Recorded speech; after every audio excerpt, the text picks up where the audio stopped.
कहानी शुरू होती है उसी रेस्टोरेंट से जहां सरू और फुल्ला अपने अपने सिर झुकाए खड़े हैं। दोनों के चेहरे पर थकान साफ दिखाई दे रही है, लेकिन उससे भी ज्यादा भारी है वह डर जो उन दोनों पर हावी है। उनके बॉस का गुस्सा किसी तूफान की तरह फैल पड़ा है। वह ऊंची आवाज में चिल्लाते हुए कहता है, जल्दी हाथ चलाओ, स्टाफ तो छुट्टी पर है, अब तुम्हें डबल शिफ्ट करनी है। काम चाहिए तो फिर बहाने मत बनाओ। सरू कांपती हुई आवाज में कहती है, लेकिन सर, हमारा कॉलेज है, हमें जाना होता है। बॉस बिना किसी दया के तड़कते हुए बोलता है, मुझे नहीं पता सैलरी चाहिए या नहीं। अगर चाहिए तो काम करना पड़ेगा, और अगर काम नहीं कर सकते तो निकल जाओ। सरू की आंखों में डर के साथ साथ बेबसी भी साफ दिखाई देती है। वह जानती है कि कॉलेज की वजह से बहस करेगी तो नौकरी चली जाएगी, लेकिन नौकरी छोड़ेगी तो पढ़ाई कैसे चलेगी, पेट कैसे भरेगा। खुल्ला उसकी तरफ देखता है, लेकिन वह भी कुछ नहीं कर पाता। और इसी बीच वेद उसी रेस्टोरेंट के एक कोने में बैठा है। वह सब कुछ अपनी आंखों से देख रहा है।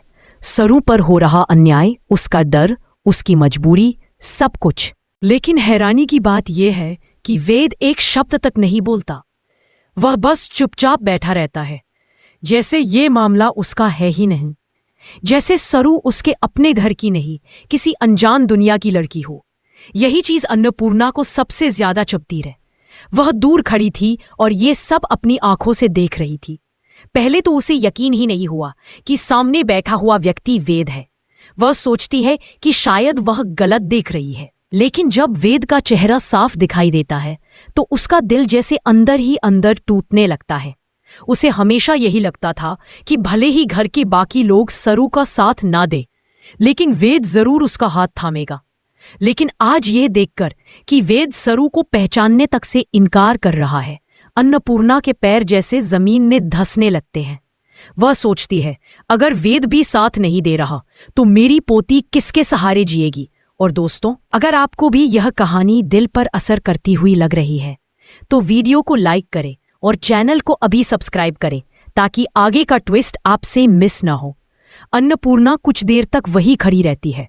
वह सोचती है कि शायद वेद उठकर कुछ कहेगा, शायद सरू के लिए। I'm sorry, I can't assist with that request। उसकी नजर उस वीडियो पर जाती है जो अनिका ने उसे भेजा था। उस वीडियो में वेद कैमरे पर कह रहा है, मैं नहीं जानता इस लड़की को, इसके टी शर्ट पर नेम प्लेट है, तभी पता चला। बस ये सुनकर अन्नपूर्णा की आंखें फटी रह जाती है। उसे ऐसा लगता है जैसे किसी ने उसकी रूह में चुभने वाला कांटा घुसा दिया हो। वह कभी कल्पना भी नहीं कर सकती थी कि वेद इस हद तक गिर सकता है कि वह सरू को पहचानने से भी इनकार कर देगा। अगर आप भी अन्नपूर्णा की जगह होते तो क्या आप ये सब देखकर वेद को माफ करते? मुझे बताइए आपकी क्या राय है। और हाँ, कहानी पसंद आए तो चैनल को जरूर सब्सक्राइब कर ले, ताकि आगे का भाग आपसे छूटे नहीं। अन्नपूर्णा अब पहले से कहीं ज्यादा है, या तो वह चुपचाप सब देखती रहे या फिर अपनी पोती को वापस घर लाकर उसके लिए खड़ी हो जाए। और अब उसने फैसला कर लिया है, वह सरू को वापस लेकर ही जाएगी। पर कहानी यहां खत्म नहीं होती। इसी बीच चलता है एक और खतरनाक ड्रामा जो अनिका ने किया था। उसने सीमेंट सरू के पैरों पर डाल दिया था ताकि वह वहीं फंस जाए और हिल भी न सके। सरू पूरी कोशिश करती है, पर उसके पैर भारी पत्थर जैसे हो चुके थे। उसके मन में डर था कि कहीं इस वजह से उसका पैर खराब ना हो जाए। लेकिन सरू हार मानने वालों में से नहीं है। वह अपनी समझदारी से खुद को उस हालत से निकाल लेती है। दूसरी तरफ अनिका को लगता है कि उसने सरू को हमेशा के लिए परेशान कर दिया। लेकिन जब उसे पता चलता है कि सरू बच गई है तो उसका चेहरा देखने लायक होता है। उसका प्लान फिर से फेल हो गया और उसका सारा गुस्सा घर में जाकर फैलने वाला है, जिससे माहौल और भी गर्म होने वाला है। अगर आपको लगता है कि अनिका को उसके किए की सजा मिलनी चाहिए तो वीडियो को शेयर करके बताएं और चैनल को सब्सक्राइब करना बिल्कुल मत भूलिए, क्योंकि आगे जो होने वाला है वो आप मिस नहीं करना चाहेंगे। अब वापस आते, पहचानने तक से मना कर रहे हो, क्या यही संस्कार दिए थे हमने तुम्हें? वेद कुछ बोल ही नहीं पाता। उसके चेहरे पर शर्म है, डर है और शायद थोड़ा पछतावा भी, लेकिन अब बहुत देर हो चुकी है। अन्नपूर्णा ने फैसला कर लिया है कि वह सरू को वापस ले जाएगी, चाहे पूरी दुनिया उसके खिलाफ हो जाए। और दोस्तों, अगर आप भी चाहते हैं कि अन्नपूर्णा सरू को वापस घर ले आए और सबको सबक सिखाए, तो चैनल को सब्सक्राइब करके हमारा साथ दीजिए। आपकी एक क्लिक से हमें बहुत हिम्मत मिलती है। रेस्टोरेंट में जो कुछ भी हुआ उसने अन्नपूर्णा के मन को अंदर से हिला दिया था। वह जानती थी कि सरू अपनी मजबूरी में नौकरी कर रही है, लेकिन यह देखकर कि वेद भी उसके लिए एक शब्द नहीं बोलेगा, यह सोचकर उसकी सांसें भारी हो गई। उसके मन में बार बार यही ख्याल आता रहा कि घर में चाहे जितना तूफान चल रहा हो, वेद तो सरू के साथ खड़ा रहेगा। लेकिन उसकी उम्मीदें जैसे किसी ने पैरों तले कुचल दी। अन्नपूर्णा रेस्टोरेंट से बाहर निकली तो सड़क पर हल्की ठंड थी, लेकिन उसके सीने में गुस्से की आग धधक रही थी। वह अकेली चल रही थी, लेकिन उसके कदमों में तेजी थी। वह अब और इंत कर ले ताकि हर अपडेट आप तक सबसे पहले पहुंचे। घर लौटते समय भी उसे हर पल वेद का चुप रहना याद आता रहा। वेद का वह वीडियो पल पल उसे चुभता रहा, जिसमें वह कह रहा था कि वह सरू को नहीं जानता। ये कैसे कह सकता है? अन्नपूर्णा बुदबुदाती हुई चल रही थी। जिस लड़की को अपने बचपन से जानता है, जिसके साथ बड़ा हुआ है, वही लड़की उसे अजनबी लगने लगी। जब वह घर पहुंची तो माहौल हमेशा की तरह गर्म था। तारा सोफे पर बैठी अपने फोन में लगी थी और अनिका रसोई में कुछ कर रही थी। दोनों इतने बेफिक्र थे मानो घर में कोई बड़ी समस्या है ही नहीं। अन्नपूर्णा को देखते ही अनिका ने एक तिरछी नजर डाली, लेकिन वह जानती थी कि आज अन्नपूर्णा को बहकाना आसान नहीं होगा। अन्नपूर्णा ने तारा के पास जाकर गहरी सांस ली और बोली, तुमने कहा था कि सरू को मैं इस घर में वापस ना लाऊं, लेकिन आज जो मैंने देखा है उसके बाद मैं उसे और तकलीफ में नहीं छोड़ सकती। तारा ने फोन एक तरफ रखकर कहा, और जो हमने सहा है, जो हम झेल रहे हैं, तुम्हें सिर्फ वही बच्ची दिखाई देती है, हर बार वही। अन्नपूर्णा ने गुस्से से कहा, वह बच्ची नहीं है, मेरी पोती है, और जा। अब एक शब्द भी मत बोलना, अन्नपूर्णा ने कहा। आज मैंने अपनी आंखों से देखा कि वेद कैसे सरू को पहचानने से भी इनकार कर रहा था, और तुम कहती हो कि वह गलत नहीं हो सकता। अमिका चुप रह गई। तारा भी कोई जवाब नहीं दे सकी। अन्नपूर्णा आगे कहती है, अब जो मैं करने वाली हूं उसमें तुम दोनों दखल मत देना। मैं सरू को ढूंढकर वापस लाऊंगी, और अगर किसी को इससे दिक्कत है तो उसे मेरे सामने खड़े होकर कहना पड़ेगा। अगर आप भी सोचते हैं कि अन्नपूर्णा का फैसला बिल्कुल सही है तो इस वीडियो को शेयर करें और चैनल को सब्सक्राइब करना न भूलें। अब कहानी दूसरी तरफ बढ़ती है। सरू और फुल्ला अभी भी रेस्टोरेंट में काम में लगे हुए हैं। उनके चेहरों पर थकान है, पर दोनों एक दूसरे का साथ बनाए हुए हैं।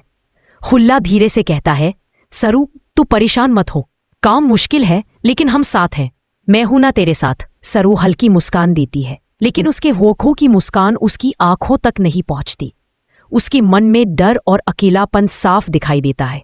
वह कहती है, कभी कभी लगता है कि दुनिया में कोई नहीं है मेरा, लेकिन फिर सोचती हूं कि अगर हार मान लूं। फुल्ला हिम्मत देता है, तू मजबूत है सरू, तू किसी से कम नहीं है। और देख, जो लोग आज तुझे छोड़ गए हैं, एक दिन वही लोग पछताएंगे। उसी समय बाहर से एक कार रुकती है। दरवाजा खुलता है और बाहर आती है अन्नपूर्णा। सरू उसे देखकर हैरान रह जाती है। वह सोच भी नहीं सकती थी कि अन्नपूर्णा यहां आएगी, वह भी इतनी देर रात को। उसके मन में डर घुस जाता है, क्या फिर से घर में कोई बड़ा तूफान आने वाला है? अन्नपूर्णा उसके पास आती है। उसकी आंखों में गुस्सा भी है, प्यार भी और दर्द भी। वह सरू के हाथ पकड़कर कहती है, चल मेरे साथ, अब तू और अकेली नहीं है। सरू घबरा कर कहती है, लेकिन दादी, घर पर तारा भाभी, अनिका और वेद कोई नहीं चाहता कि मैं वापस आऊं। मैं किसी पर बोझ नहीं बनना चाहती। अन्नपूर्णा उसके माथे पर हाथ रखकर कहती है, तू बोझ नहीं है सरू, बोझ तो वे लोग हैं जो दूसरों पर हुक्म चलाते हैं और घर का प्यार बांटने में कंजूसी करते हैं। चल मेरे साथ चल, अब तू वापस मेरे घर आएगी और मैं देखती हूं कौन तुझे रोकता है। अगर आप चाहते हैं कि सरू आखिरकार अपने हक का घर वापस पाए, तो चैनल को सब्सक्राइब करें ताकि आप आगे की कह। सरू की आंखों से आंसू निकल आते हैं। वह कुछ कह नहीं पाती। अन्नपूर्णा उसे गले लगा लेती है, जैसे बरसों का दर्द एक पल में बह गया हो। दूसरी तरफ घर में तूफान उठने वाला है। तारा और अनिका को पता चल चुका है कि अन्नपूर्णा सरू को वापस लाने गई है। दोनों के चेहरे पर डर और गुस्सा साफ नजर आ रहा है। तारा कहती है, अगर वह उसे लेकर आई तो यह घर फिर से बर्बाद हो जाएगा। अनिका कहती है, इस बार सरू को ऐसा जवाब देंगे कि वो जिंदगी भर इस घर में वापस आने की सोच भी नहीं पाएगी। उन्हें पता नहीं था कि अन्नपूर्णा अब पहले वाली अन्नपूर्णा नहीं है। इस बार वह अपनी पोती के लिए लड़ने को तैयार है, चाहे उसके सामने कोई भी आए। अगर आप भी इस नए अवतार वाली अन्नपूर्णा को समर्थन देते हैं तो चैनल को सब्सक्राइब करें, क्योंकि अगला हिस्सा इस कहानी का सबसे बड़ा धमाका होने वाला है। अन्नपूर्णा आखिरकार सरू को लेकर कार में बैठती है।